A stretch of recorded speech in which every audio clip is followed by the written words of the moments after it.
September 9, 1972, high over the skies of North Vietnam. The air is thick with tension, the roar of jet engines drowning out everything else.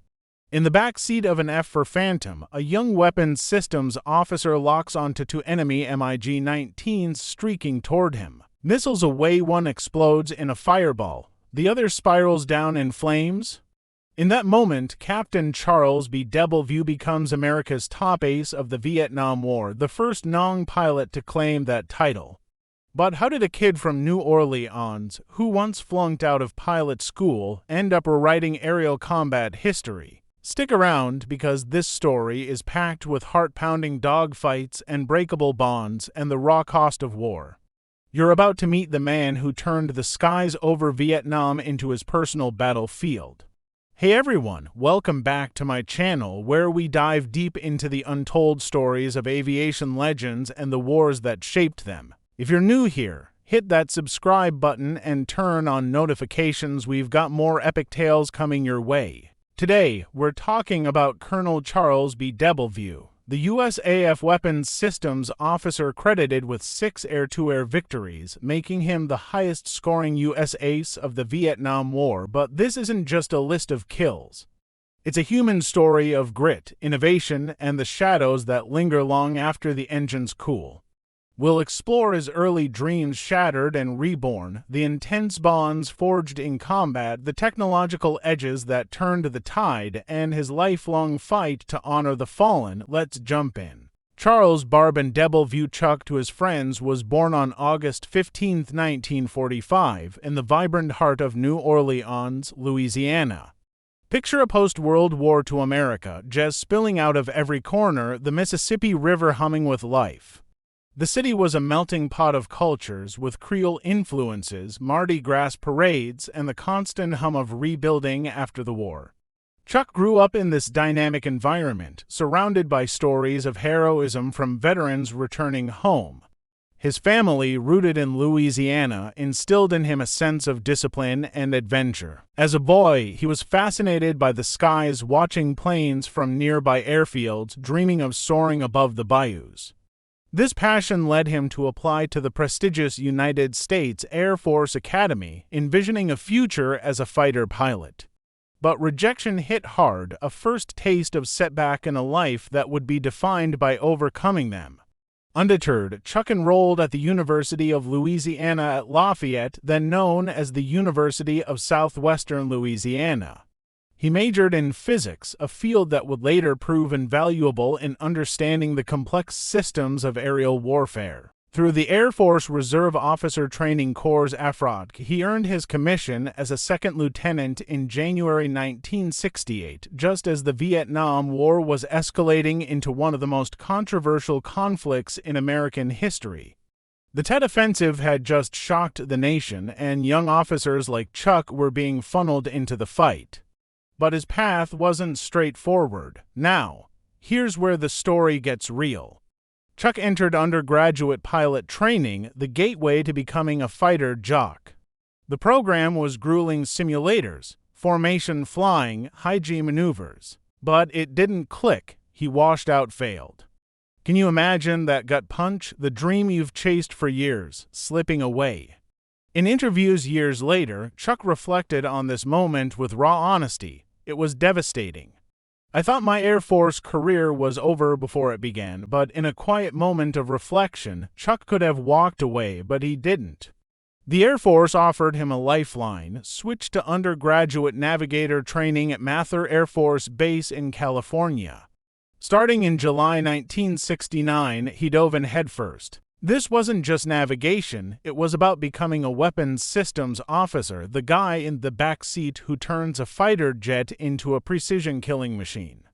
He learned radar interpretation, missile guidance, electronic warfare skills that demanded sharp intellect and steady nerves.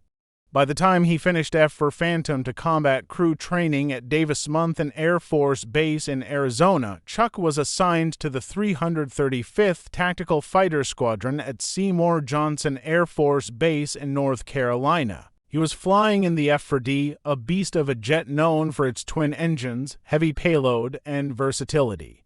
But as the WSO, not the pilot, pause for a second and think about that shift. In the macho world of military aviation, pilots get the glory, the Tom Cruise and Top Gun vibe, WSOs. They're the unsung heroes, handling radar, weapons, and tactics while the pilot maneuvers. Chuck embraced it, turning what could have been a demotion into his superpower.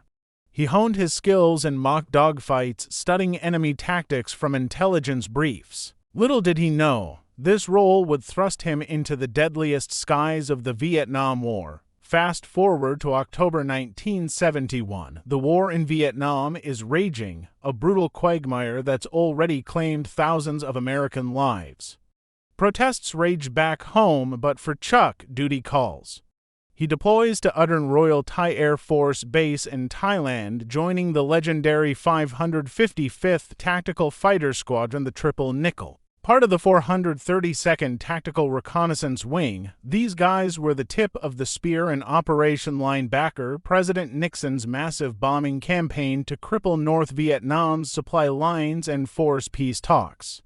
Chuck would fly 220 combat missions, 96 of them over North Vietnam itself, logging 550 grueling hours in the F-4D and E models. Each sortie meant hours in a cramped cockpit, oxygen mask fogging with sweat, constant vigilance against surface-to-air missiles SAMs and anti-aircraft artillery AAA. What made the Triple Nickel so deadly? Innovation and secrecy. They had access to the top-secret APX-80 system, codenamed Combat Tree. This wasn't your standard radar. It could interrogate enemy identification, friend or foe IFF transponders from miles away, spotting MiGs before they even knew you were there. Installed in the WSO's cockpit, it displayed a scope that lit up with enemy signals, giving a beyond visual range advantage. In a war where North Vietnamese MiG-21s and MiG-19s lurked like sharks, guided by ground-controlled interception GCI radar, this gave the Americans a crucial edge. But it came with risks. If captured, that tech could fall into enemy hands. Squadron members swore to protect it at all costs, even if it meant not ejecting from a doomed plane. The squadron's success also owed much to Major Bob Lodge, a brilliant tactician who became a mentor and friend to Chuck. Lodge gathered intel, secured combat tree installations, tuned engines for extra thrust, and even coordinated secret dogfight simulations with Navy F-8 Crusaders to mimic MiG maneuvers. He pushed the F-4's limits, flying beyond safety margins to teach aggressive tactics. As Chuck later said, Bob got us ready. He was the guy who made sure we had the tools and the training to survive and win. Chuck's first taste of victory came on May 10, 1972, a day etched in fire and loss. Teamed with pilot Captain Richard S. Steve Ricci in F-4D serial number 667 for 63, call sign Oyster 03, they were on a MiG Combat Air Patrol MiG cap over Laos during the opening salvos of Linebacker. The skies were alive with threats, North Vietnamese jets swarming like angry hornets. Guided by an EC-1-1 radar plane codenamed Disco and ship-based controllers like Red Crown on the USS Chicago, they locked onto a formation of 4 MiG-21s at 09 for 2 hours. Tension builds, heart racing, sweat dripping under the helmet. The MiGs charged head-on, a deadly merge. Oyster flight scattered them, but tragedy struck. Another F-4, flown by Lodge and his WSO First LT, Roger Locker, was ambushed from behind by trailing MiG-19s using Kuban tactics, GCI-guided low-altitude attacks. Lodge's plane took 30mm cannon hits, shredding an engine and hydraulics. Locker ejected and survived 23 days evading capture before a daring rescue, but Lodge stayed with the jet, crashing it to prevent secrets from falling into enemy hands. He had vowed never to be captured alive if it risked exposing tactics or combat tree. Chuck later reflected, he did a great job of getting us ready. And a great job of keeping the secrets by staying in the jet. That loss hit hard, a stark reminder of war's human toll. But in the chaos, Ricci and DeBellevue rolled into position. Chuck fired to AIM-7 Sparrow missiles. The first missed, but the second slammed into a MiG-21, erupting it in flames.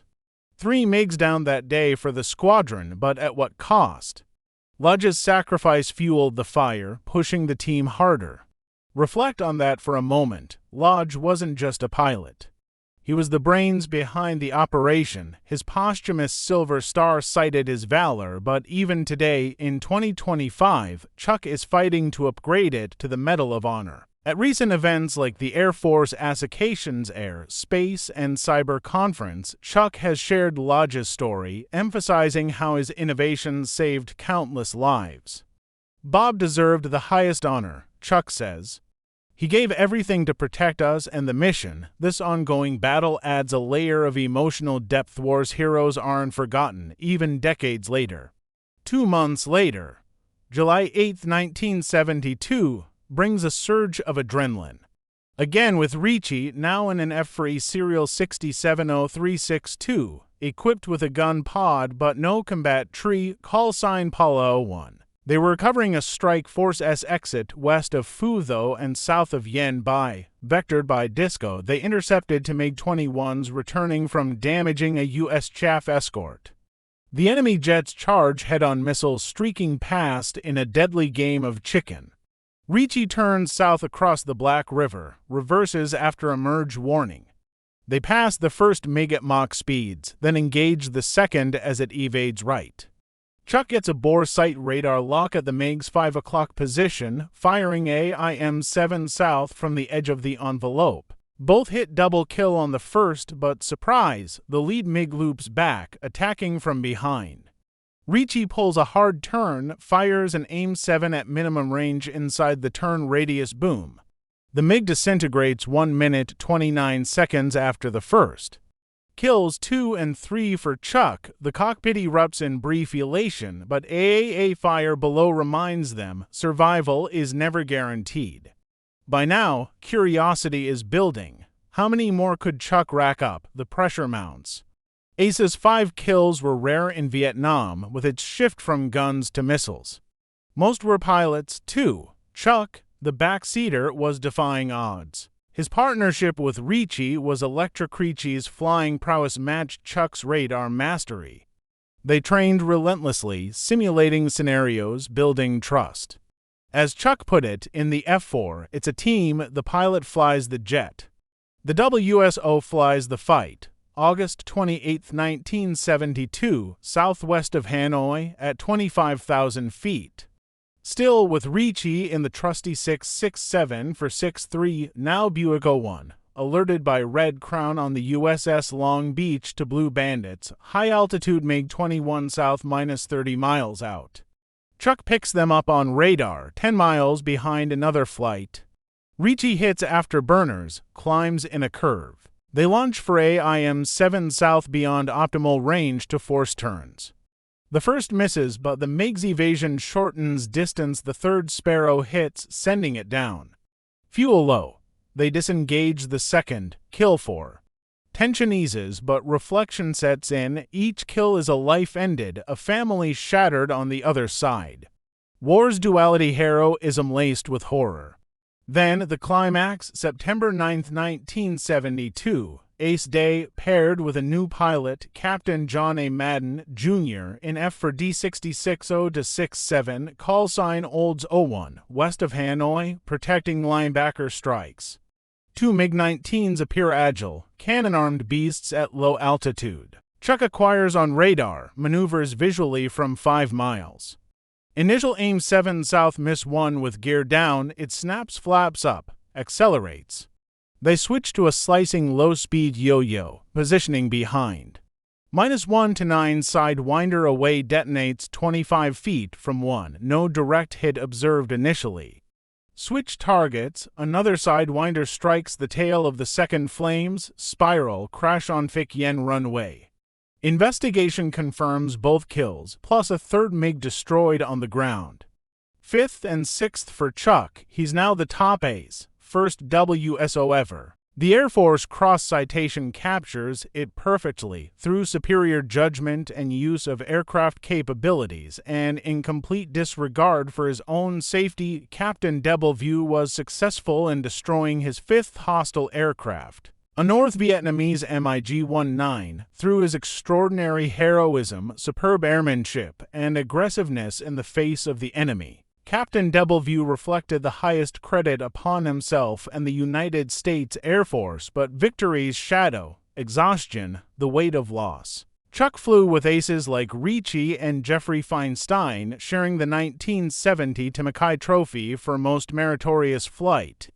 His awards piled up: Air Force Cross, 3 Silver Stars, 3 Legions of Merit, 6 Distinguished Flying Crosses with V device, 18 Air Medals, and more. Badges included Command Pilot and Combat Systems Officer. Post-Vietnam, November 1972, Chuck's pulled from combatants status to valuable to risk. Despite wanting to train WSOs, he's ordered to pilot school or face discharge. He attends undergraduate pilot training at Williams Air Force Base, Arizona, earning his wings. Now a full-fledged pilot, he serves with the 49th Tactical Fighter Wing at Holloman AFB, New Mexico, flying F for South. In 1975, he's Assistant Operations Officer in the 4-3D Tactical Fighter Squadron at Elmendorf AFB, Alaska. Cold, remote, a stark contrast to Vietnam's jungles. There, he hones leadership, managing missions in harsh conditions. Advancement follows: Deputy Chief of Staff for the 5th Air Force at Yokoda, Japan, overseeing operations in the Pacific. Then, Commander of the 4-3D Combat Support Group at Misawa, Japan. Back to the roots of his Vietnam unit number. He leads with the same intensity, emphasizing teamwork and innovation. In 1995, he commands the 95th Air Base Wing at Edwards AFB, California, supporting test flights for cutting-edge aircraft. His final assignment, commander of AFROTC Detachment for 140 at the University of Missouri-Columbia, shaping young cadets like he once was.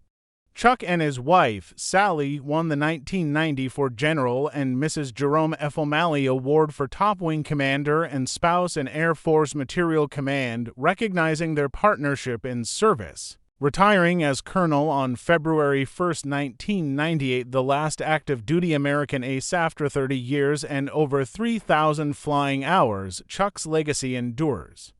Post-retirement, he worked for companies enhancing legacy aircraft reliability, like Performance Aircraft Services, Inc. He serves on boards: Edmund Family Counseling, Dale K. Graham Veterans Foundation as Vice President for Veteran Affairs, and the Jarity Chapter of the Air Force Association. Honors continue: Outstanding Alumni of the University of Louisiana Lafayette in 2008, inducted into Louisiana Aviation Hall of Fame 2011 and Oklahoma Military Hall of Fame 2012.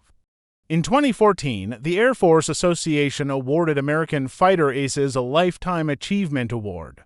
He received the Congressional Gold Medal in 2015 among 77 aces. The Air Warrior Courage Foundation named him Humanitarian of the Year in 2017. In 2023, the Air Force Association Citation Award at the AFA Warfare Symposium. Today, at 80, Chuck lives with Sally, his rock through it all. They have 2 daughters, a son, and 4 grandchildren. He volunteers, speaking to troops about integrity, discipline, leadership, teamwork, the traits the Air Force instilled. As he says, those will carry him forever, and that push for Bob Lodge's Medal of Honor. It's ongoing, a testament to unbreakable bonds. In October 2025, Chuck spoke at Joint Base Andrews, rallying support. Bob's actions saved lives. It's time we recognize that fully. So, what can we take from Chuck DeBellevue?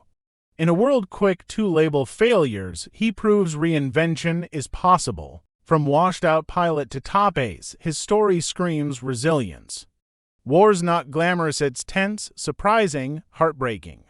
But through it, bonds form, innovations spark, and heroes emerge. His life reminds us, true victory is in honoring the past while building the future. Thanks for watching. If this moved you, like, comment your thoughts below. Did you know about WSO aces? Share with a veteran. Subscribe for more. Until next time, keep looking up.